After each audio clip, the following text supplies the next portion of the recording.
dijo con calma. ¿Quieres presentar cargos? Aún no estaba lista. No porque tuviera dudas. No, esas ya no existían. No estaba lista porque quería que él sintiera el miedo primero, el silencio, la incertidumbre. Quería que se preguntara si yo sabía, porque la verdad era que ya no me escondía. Estaba cazando.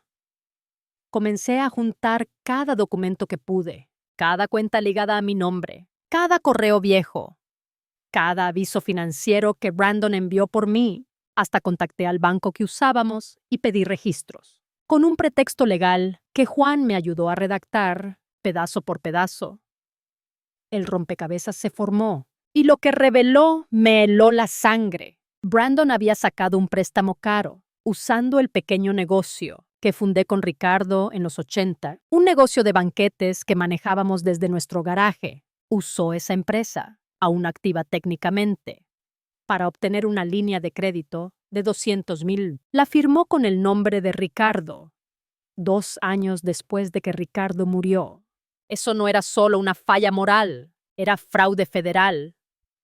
Guardé todo en una carpeta encriptada. Hice una copia y la imprimí para guardarla en la caja bajo el piso. No sabía cuánto tiempo tenía, porque si Brandon estaba tan desesperado como sospechaba, y si tenía la menor pista de que me esfumé con millones, vendría por mí pronto. ¿Alguna vez has visto a alguien que amaste toda tu vida y te diste cuenta de que nunca lo conociste de verdad? Eso sentí al revisar páginas de documentos que ataban a mi hijo a un rastro de engaños, tan largo y enredado, que me revolvía el estómago. El hombre que acuné en mis brazos se había convertido en un extraño, y no cualquier extraño, uno peligroso. Para entonces, ya había confirmado todo. Brandon había falsificado mi firma, mintió a bancos, manipuló a mi difunto esposo para que lo cubriera. Y lo peor, lo había hecho tras la máscara de un hijo devoto. Pero la verdad más oscura vino de una búsqueda simple, enterrada en una base de datos pública, con un poco de ayuda del acceso de Juan. Lo encontré. Brandon Taylor, bajo investigación federal por declaraciones fiscales fraudulentas, malversación y uso indebido de identidad. Uso indebido de identidad. Eso dolió más. Clic en el expediente, temblando. Los detalles estaban casi todos tachados, pero las acusaciones eran claras. Brandon había creado identidades falsas, inflado ingresos, falsificado deducciones y presentado declaraciones para sacar dinero con reembolsos. Algunas identidades eran de fallecidos, otras de ancianos, algunas de personas reales, incluyéndome. El IRS había marcado varias declaraciones a mi nombre. En los últimos 3 años, no tenía idea. Miré la pantalla. Mi mente en espiral. Había planeado quitarme todo desde el principio. Por eso me metió tan rápido en esa residencia y desactivó mi celular. No era preocupación, era contención. Quería mantenerme callada, desorientada y fuera del camino. Me aparté del escritorio, caminando por la sala estrecha, una mano en el pecho para calmar los temblores. Mi propio hijo había usado mi identidad como arma, mi nombre como herramienta para sus trampas, y cuando las cosas se pusieron feas, planeó encerrarme como un cabo suelto en una historia desordenada. Solo que ahora no era solo un cabo suelto, era quien sostenía el hilo. No llamé a la policía, aún no. En cambio, empecé a documentar todo, cada mentira, cada préstamo, cada línea falsificada en un papel. Los imprimí, los archivé en carpetas, los etiqueté con fechas. Empecé a grabar notas de audio, no porque temiera olvidar, sino porque quería que mi voz fuera la última en la sala. Si algo me pasaba, luego tomé una decisión. Envié una copia de todo el archivo, anónimamente, al Departamento de Justicia, no para hacer una declaración, aún no, sino para sembrar una semilla. Tendrían las pruebas. Si algo me sucedía, sabrían dónde buscar. No me quedé quieta. Usé mi nuevo celular para revisar las noticias locales de Fresno. Una pequeña nota decía que Margarita Taylor seguía desaparecida.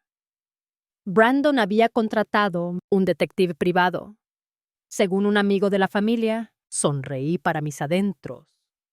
Que buscara, cada día que no me encontraba, su fachada de hijo perfecto se resquebrajaba un poco más. Mientras tanto, adapté mi vida en Tennessee, compré cortinas nuevas para la casa, planté un pequeño jardín con chiles y cilantro, cosas que me hacían sentir en casa. Como en Fresno, cocinaba pozole los fines de semana y me sentaba a escuchar música de Vicente Fernández. Era una vida sencilla, pero era mía. Cada noche revisaba mi caja fuerte, el boleto de lotería aún ahí, mi boleto a la libertad, pero no podía bajar la guardia. Una tarde, mientras caminaba al buzón, vi un coche desconocido estacionado a lo lejos. No se movió, pero me observó demasiado tiempo. Mi corazón se aceleró. Me había encontrado, llamé a Juan esa noche. Creo que alguien me vigila. Le dije. Él fue directo. Quédate alerta, pero no hagas nada aún. Enviaremos a alguien a checar. No volví a ver ese coche, pero la paranoia se quedó. No era solo Brandon. Era todo lo que representaba. El control, la mentira, el abandono.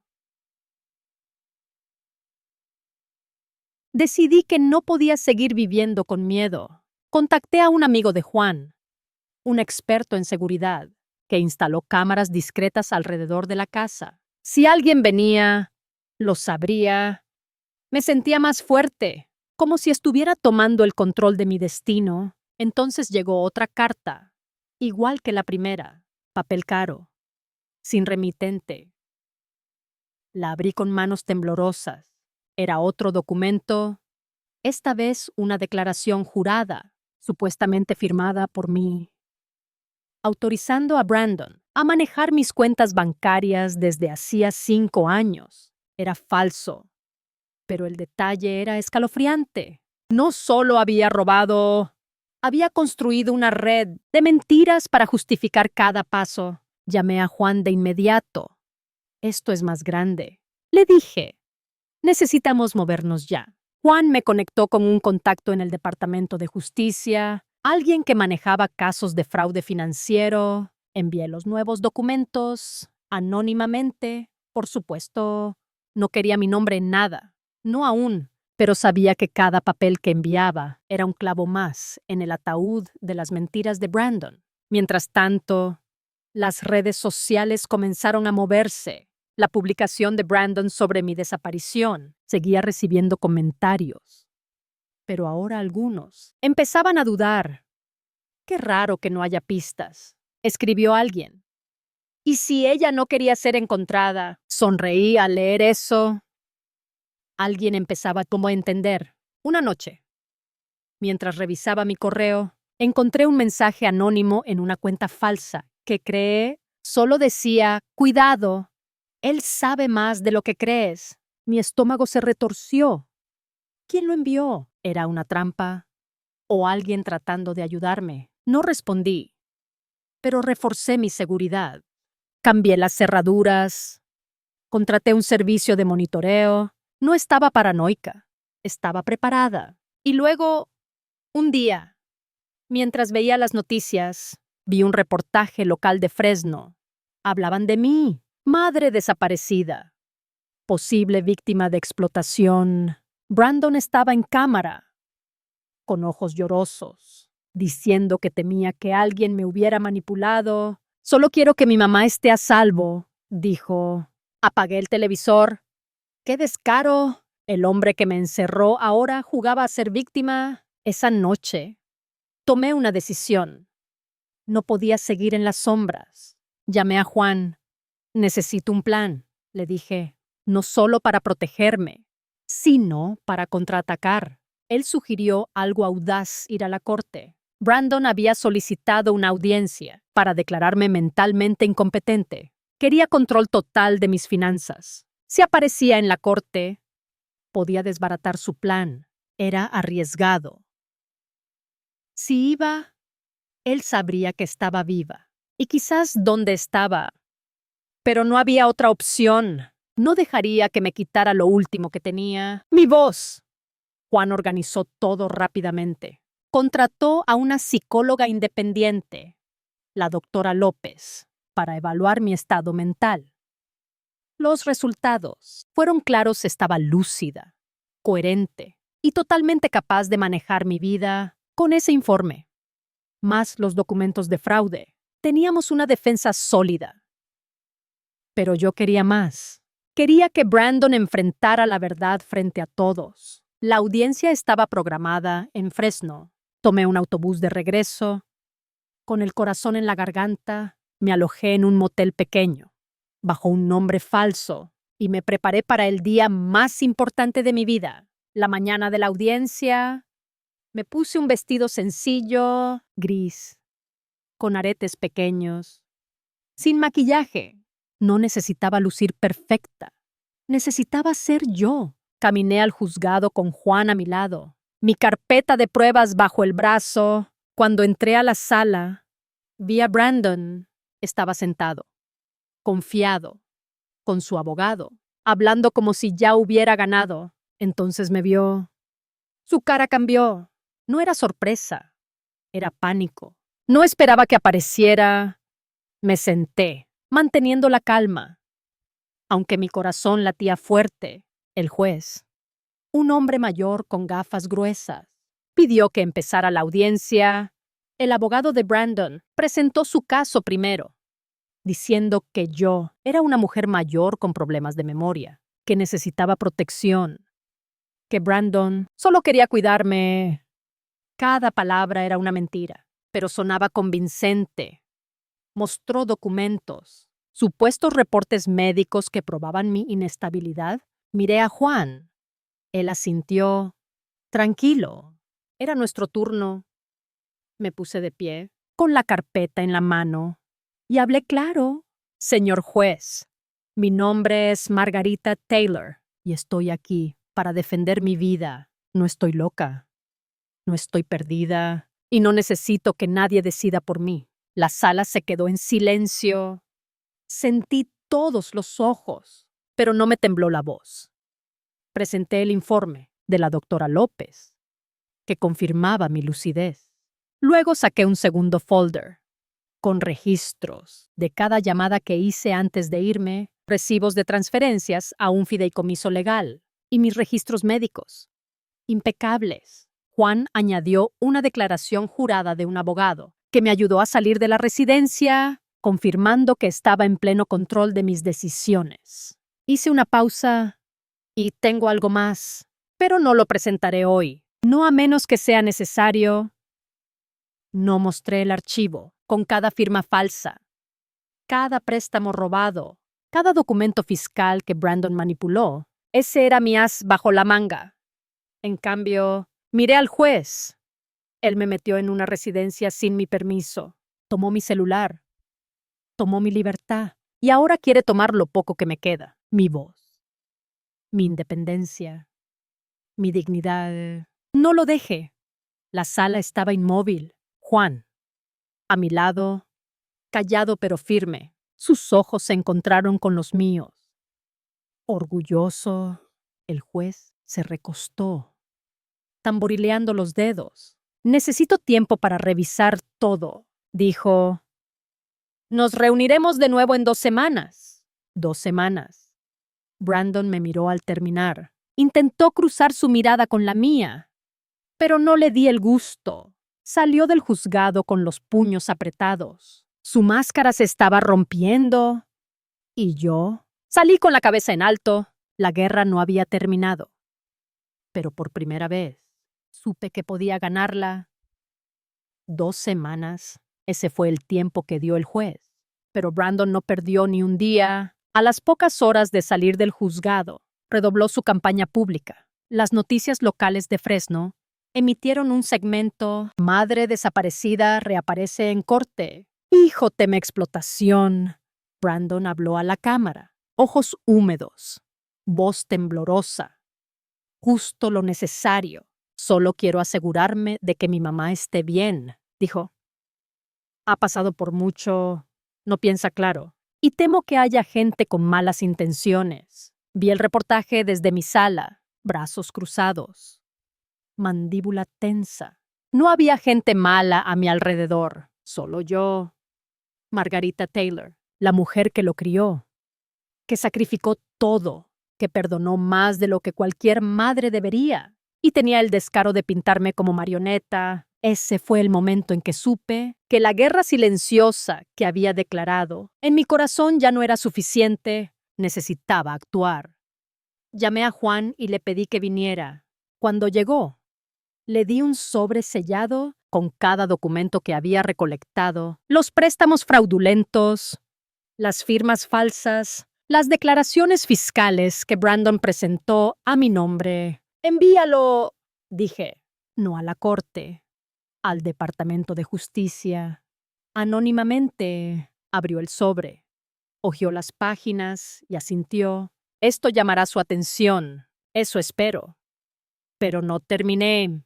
Esa noche, usando un alias nuevo y una cuenta en línea, hice una donación grande, 5 millones, a una organización nacional que protege a ancianos de abuso financiero. Sin nombre, solo la transferencia. En una semana, lanzaron una campaña usando mi caso como símbolo, sin nombrarme.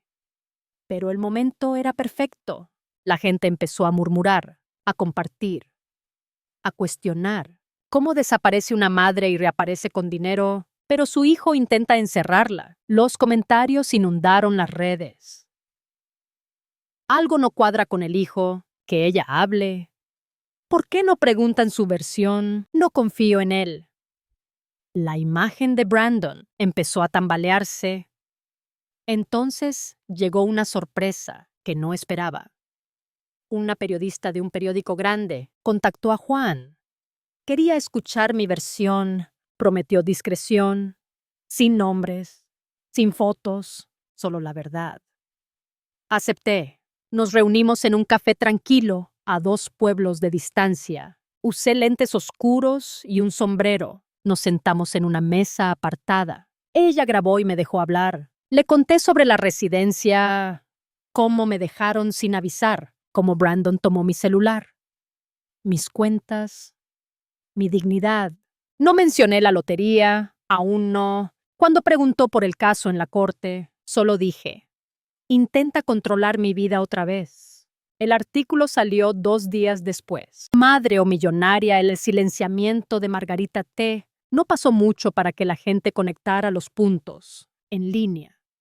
Comenzaron a especular. Era la madre desaparecida, la donante anónima. Por eso su hijo quería declararla incapaz. Más murmullos, más dudas. Y yo seguí en silencio, porque la caída de Brandon no vendría de una acusación, vendría de un ajuste de cuentas. 2 días antes de que la corte se reuniera de nuevo, Juan recibió una llamada del Departamento de Justicia. Habían recibido nuestro archivo anónimo y estaban abriendo un caso.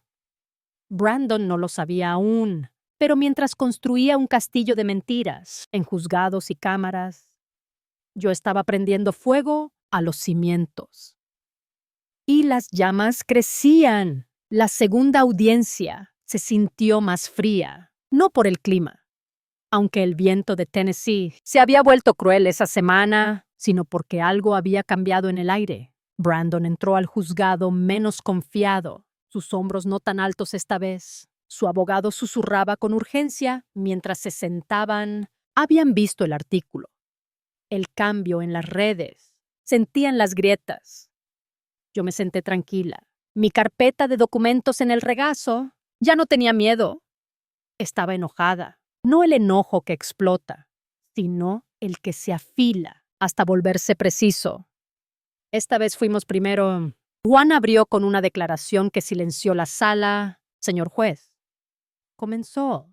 Desde la última audiencia.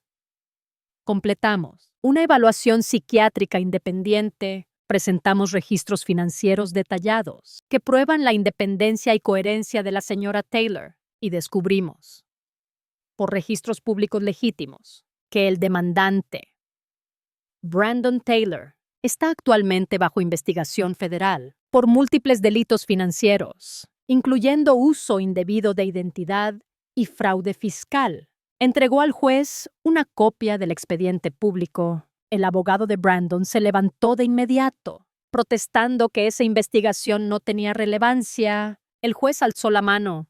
«Siéntese». La sala contuvo el aliento. Luego vino el golpe final. La doctora López, mi evaluadora independiente, subió al estrado.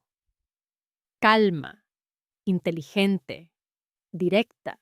Confirmó que no solo era mentalmente competente, sino emocionalmente sólida y consciente de mis decisiones, incluyendo mi elección de dejar la residencia. No solo está lúcida, dijo la doctora López, es deliberada, reflexiva. No hay base médica para declarar su incapacidad.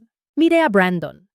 Sus manos apretaban la mesa, tan fuerte que los nudillos estaban blancos. Su máscara, esa fachada de preocupación, se deshacía por segundos. Juan presentó entonces nuestra prueba final. Una línea de tiempo mostraba exactamente cuándo Brandon intentó tomar el control de mis cuentas. Y cómo eso coincidía con grandes retiros de su negocio en quiebra. Coincidencia. Difícilmente. El juez revisó todo en silencio. A Brandon le dieron la chance de responder. Se puso de pie. Su voz se quebró. Mi madre está enferma, está siendo manipulada. No actuaría así si no estuviera confundida o inestable. Esto no es ella. Me levanté entonces y lo enfrenté directamente. Soy yo, dije. Todos se quedaron quietos. Soy la mujer que se desveló contigo cuando tenías fiebre a los 6 años, que dejó de viajar, que empeñó joyas para pagar tus clases en la universidad, que cocinó tu comida favorita aunque no tuviera para comprar comida para mí. Soy yo. Y me dejaste en una residencia como si no fuera nada. Me volví al juez. Y ahora, señor juez, le pido que me deje probar que no soy nada. El juez se inclinó, juntó los dedos y habló despacio. Señora Taylor, basado en la evidencia abrumadora, su evaluación psiquiátrica y las inconsistencias en las afirmaciones del demandante, desestimo este caso. Sus cuentas financieras y autonomía personal están plenamente restauradas. Este tribunal la reconoce como competente e independiente. No lloré, pero mis manos temblaron un poco. Al recoger mis papeles y salir de la sala, Brandon no dijo nada al pasar. Sus ojos estaban desorbitados. No de enojo, de miedo. Sabía que esto había terminado, al menos esta parte. Pero lo que no sabía era que mientras él intentaba probar que estaba loca, yo construía algo más poderoso que una defensa, un legado. Y aún no había terminado. La llamada llegó justo después de medianoche. La voz de Juan era tensa, pero firme. Pasó. El Departamento de Justicia abrió un proceso formal. El nombre de Brandon está en el expediente. No hablé. Me quedé sentada en la oscuridad, mirando los árboles moverse con el viento afuera. Una parte de mí esperaba este momento, pero al llegar no se sintió victorioso. Se sintió inevitable. A la mañana siguiente, el mundo se puso al día. Los medios explotaron primero. Brandon Taylor, hijo en caso de abuso a ancianos. Bajo investigación federal, mi nombre no se mencionó, no directamente, pero los puntos estaban demasiado cerca para no conectarse. La gente recordaba a la madre desaparecida, la batalla en la corte, la donante anónima, la mujer frágil que se esfumó pero resistió en la corte. Ahora su hijo perfecto se desmoronaba y querían escuchar de mí. Me mantuve callada 2 días. Apagué el televisor. Ignoré el celular.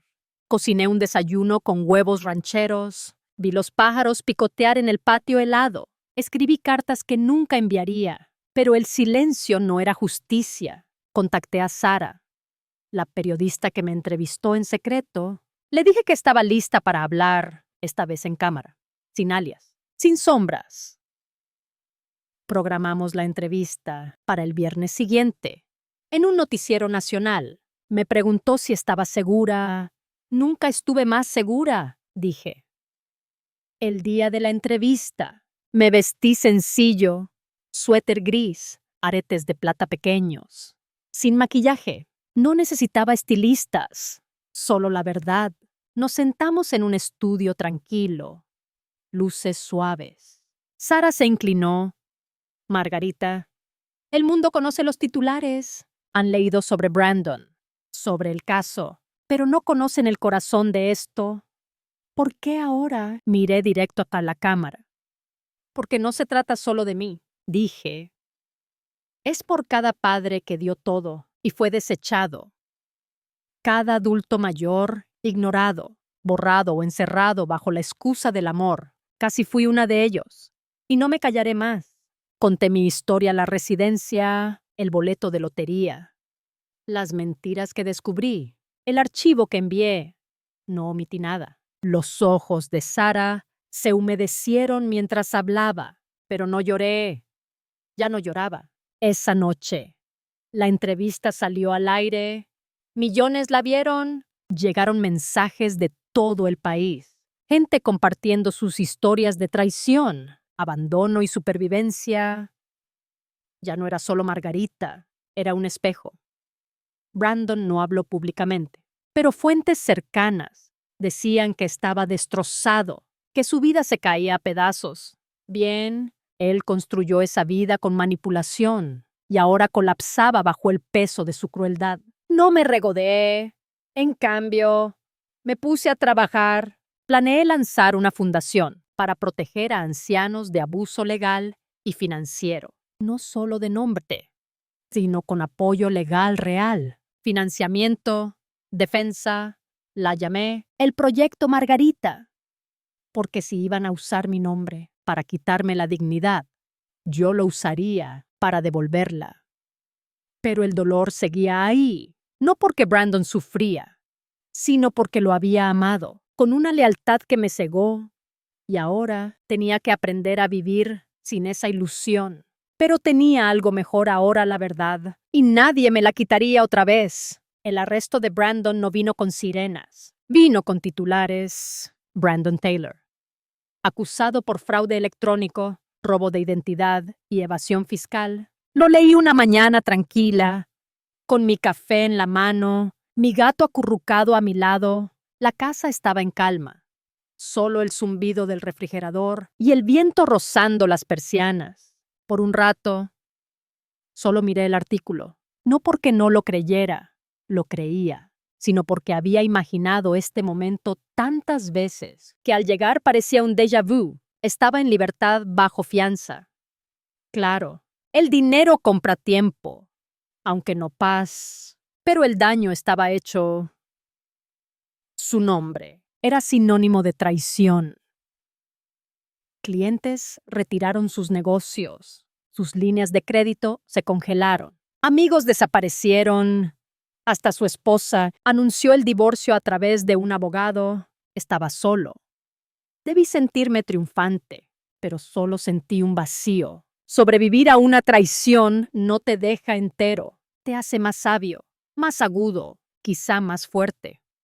Pero algo suave muere en ti. Esa confianza ciega.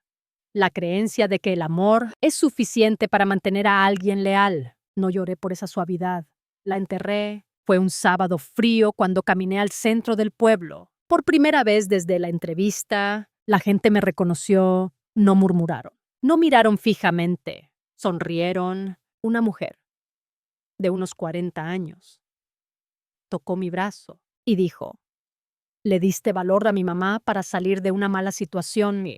Un joven en la farmacia metió una nota. En mi bolsa de medicinas, mi abuelita dice gracias. No busqué esa atención, pero llegó suave, como luz del sol entre nubes pesadas. Juan pasó esa tarde, le ofrecieron un trato, dijo: 10 años si se declara culpable, si no, va a juicio.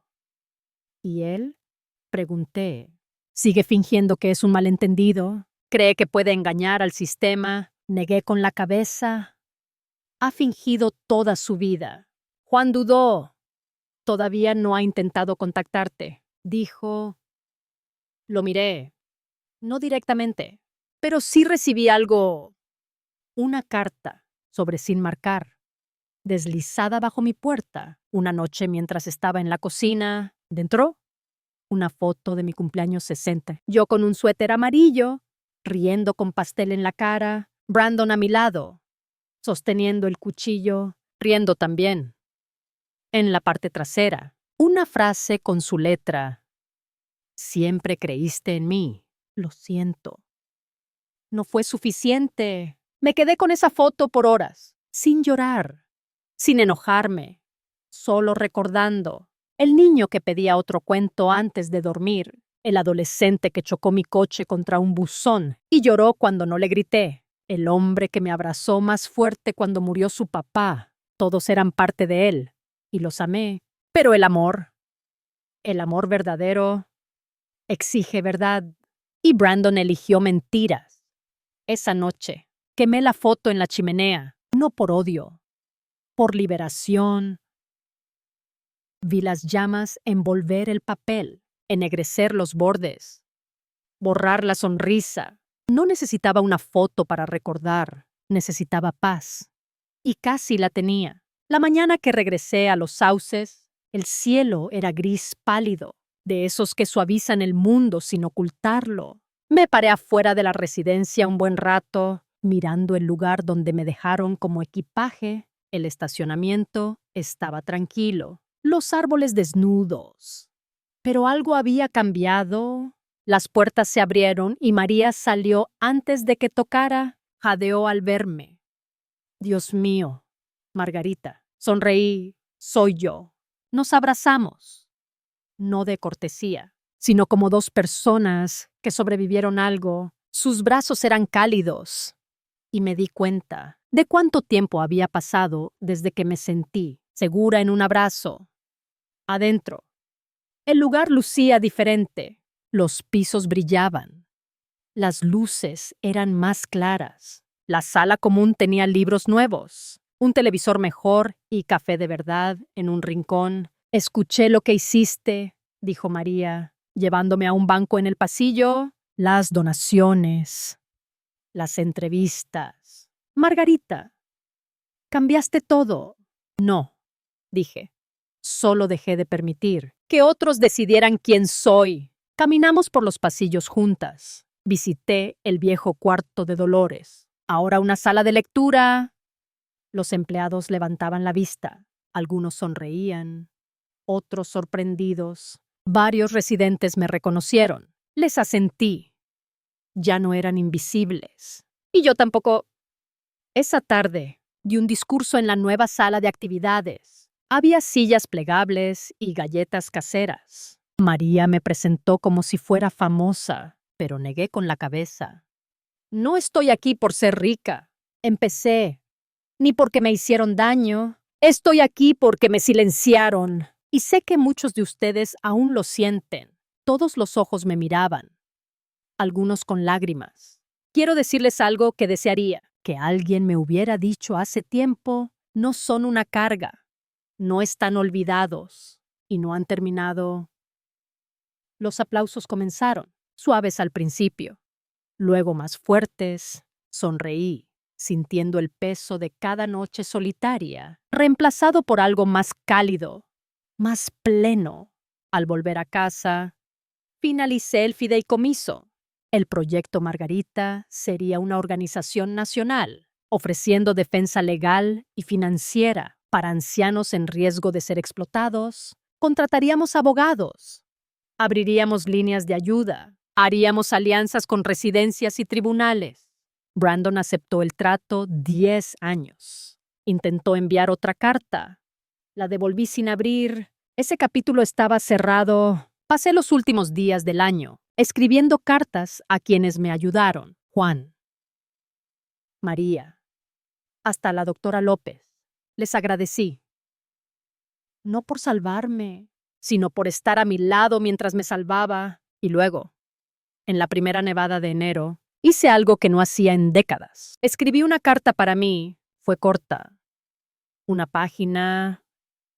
La leí en voz alta, sentada junto a la chimenea, con el gato a mis pies. Querida Margarita, no estabas loca, no confiabas de más. No eras débil, solo eras una mujer que amó demasiado profundo. Y cuando intentaron borrarte de tu propia vida, tomaste la pluma y escribiste el final tú misma. Estoy tan orgullosa de ti. Con amor, tú misma. Doblé la carta, la puse en una caja de madera y la coloqué en la repisa. No necesitaba un legado de dinero, venganza o justicia.